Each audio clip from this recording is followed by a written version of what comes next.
Mbledhja e radhës së Këshillit Bashkiak Pogradec nuk miratoi pikën 5 të rendit të ditës konkretisht, vendimin për miratimin e numrit të punonjësve të Bashkisë Pogradec, institucioneve në varësi dhe njësive administrative. Këshilltarët vendosën që kjo pikë të shtyhet për miratim në mbledhjen tjetër të radhës, ndërkaq që janë miratuar 7 vendimet e tjera që u kthyen në vendime me kartonat e këshilltarëve të majtë dhe të djathtë.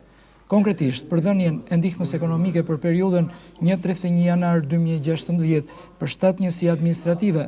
për miratimin e vlerës së bonusit të strehimit të qytetarëve që kanë aplikuar si të pastre gjatë vitit 2015, për dhënien e ndihmës financiare për shkak të djegjes së banesës së zotërinjve Sefedin dhe Festim Rukaj, për miratimin e nivelit të gjobave,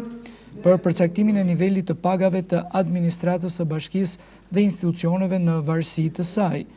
për miratimin e taksave dhe tarifave vendore. Debatet shoqëruan vendimin për miratimin e gjobave në Pogradec, për mbrojtjen e mjedisit dhe mbrojtjen e rregullit të qarkullimit rrugor, ndërsa u vendos parkimi me pagesë nga 1 maj deri në 30 shtator në rrugët kryesore të Pogradecit, parkim që do të sjellë lehtësi dhe rregullues për pushuesit në Pogradec.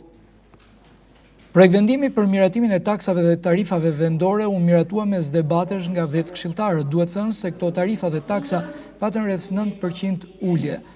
Debatet, konsultimet dhe sugjerimet shoqëruan miratimin e kësaj pike, e cila i lë vend propozimeve të vetë këshilltarëve për ndryshimet të tjera të vogla në to, ku zëra të veçantë ishin si parkimet, ujësjellsi, gjelbërimi, ndriçimi e të tjerë.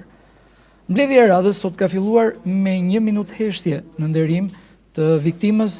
shkaktuar nga shpërthimi i bomblës së gazit në Beragosh të Pogradecit.